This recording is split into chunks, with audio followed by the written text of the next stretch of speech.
안녕하십니까. 사전처럼 이용하는 민법 조문 찐 해설 시간입니다. 44조 보겠습니다. 제목이 조금 까다로워요. 재단법인의 정관의 보충이라고 되어 있습니다. 재단법인은요, 우리 43조에서 뭐라 그랬죠? 재단법인 설립자는 일정한 재산을 출연하고 서면으로 정관을 작성해야 되잖아요. 그 다음에 이 정관에 반드시 기재될 게 뭐예요? 목적, 명칭, 사무소 소재지, 이사, 자산에 관한 사항, 이사의 인면에 관한 규정.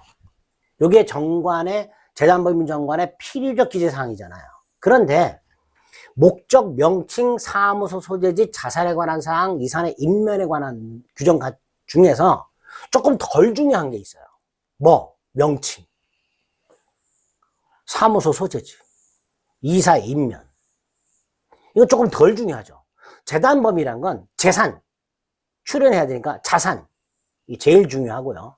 그 다음에 어떤 목적으로 설립하는 거예요? 굉장히 중요하죠. 장학재단인지 환경보호인지 등등.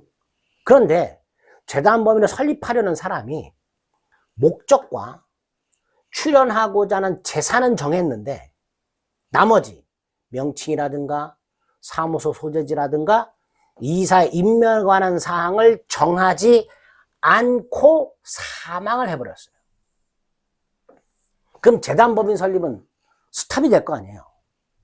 그런데 국가 입장에서는 그 재단법인 설립자의 의견을 존중할 필요가 있잖아요. 이 사람이 죽기 전에 요러요러한 재산을 가지고 장학재단을 설립하려고 준비하다가 조금 덜 중요한 사항을 정하지 않고 사망을 했을 때 국가가 그 재단법인 정관 중에서 덜 중요한 사항을 보충을 해서 재단법인을 설립할 수 있도록. 다만 그 절차가 이해관계인 상속인 등이 대표적이겠죠. 또는 검사가 청구하고 법원이 정하도록. 법원. 주무관청이 아닙니다. 법원이 정하도록 하고 있습니다. 자, 44조 재단법인 정관 보충의 조문의 취지를 다시 한번 읽어봅니다. 재단법인은 일정한 재산을 출연하고 서면으로 정관을 작성하여 주무관청의 허가를 받은 후 설립 등을 해야 성립합니다. 그 다음에 그 정관의 필요적 기재사항이 5가지잖아요. 당연히 정관의 필요적 기재사항은 5가지를 다 정하고 이거를 주무관청에 제출해서 허가를 받아야 법인을 설립할 수 있는 거예요. 즉 하나라도 누락하면 정관은 효력이 없습니다. 이게 대원칙이에요. 다만 재단법인의 경우에 갑이 돈을 출연, 이게 재산이죠.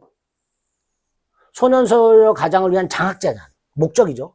이걸 설립하던 중 그 재단법인에 있어서 조금 덜 중요한 사항, 명칭, 뭐라고 부를까, 어디다 둘까, 사무소재지, 이사를 어떻게 임명할까, 이런 걸 정하지 않은 채 사망했을 때 그 설립자의 의사를 존중해서 그 빠진 정관을 보충하여 설립자의 의사대로 재단법인을 설립할 수 있도록 만들어 놓은 게 44조 재단법인 정관의 보충이다. 당연히 여기서 꼭 기억할 게 뭐예요? 뭐를 누락했냐? 3개.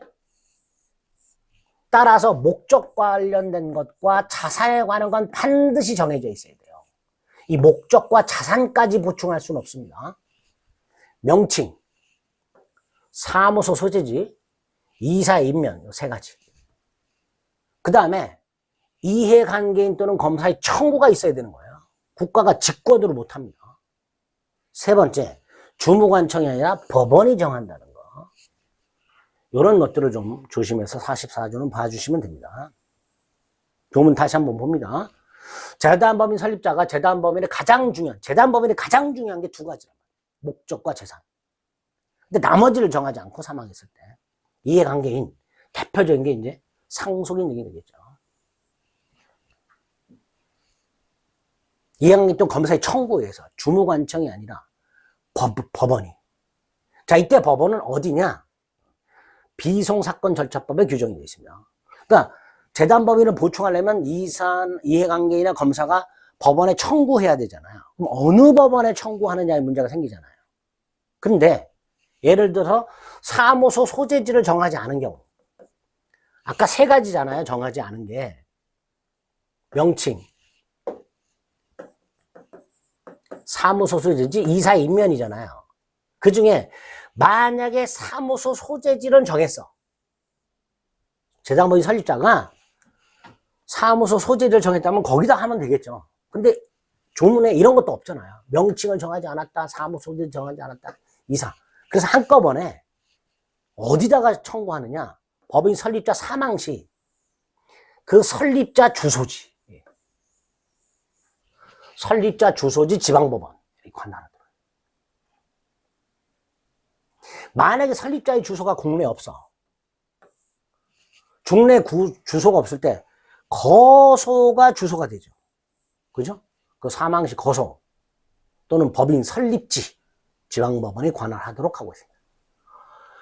여기서 법인 설립지라는 건 예컨대 이제 사무소 소재지를 어디다 둘 것인가 요거를 말하겠죠. 사무소 소재지를 정했는데 명칭이나 이사 인면을 정하지 않았을 때 이런 경우에 법인 설립지가 될 수 있겠죠. 어쨌든 재단법인 정관 보충을 할 때 이해관계인 또는 검사가 법원에 청구하게 되는데 그 법원이 어디냐 관할을 정하지 않고 있단 말이에요. 민법에는. 그리고 그 관할은 비송사건 절차법에 규정이 되어 있고 비송사건 절차법의 기준이 뭐예요? 원칙적 기준이 법인 설립자가 사망할 때 그 설립자 주소지를 관할하는 지방법원. 여기에 이해관계 또는 검사가 정관보충을 청구하는 관할법원이 된다는 거. 기출지문, 재단법인 설립자가 이사 인면 방법을 정하지 않고 사망했을 때 이해관계를 청구해서 다시 한번 주무관청이 정하는 거냐? 아니라 그랬죠. 법원이 정한다 그랬어요. 그래서 다시 한번 눈여겨줍니다. 목적과 자산은 반드시 정해놨어야 돼요. 목적과 자산, 명칭이라든가 사무소 소재지, 이사 인면을 정하지 않은 경우에요. 그 다음에 그 설립자가 사망을 합니다. 이해관계 또는 검사의 청구가 있어야 되고요. 이 설립자 사망 시 주소지 관할 지방법원.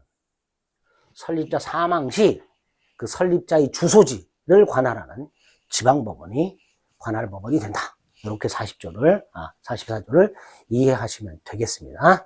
재단법인 정관 보충에 관한 조문을 살펴봤습니다.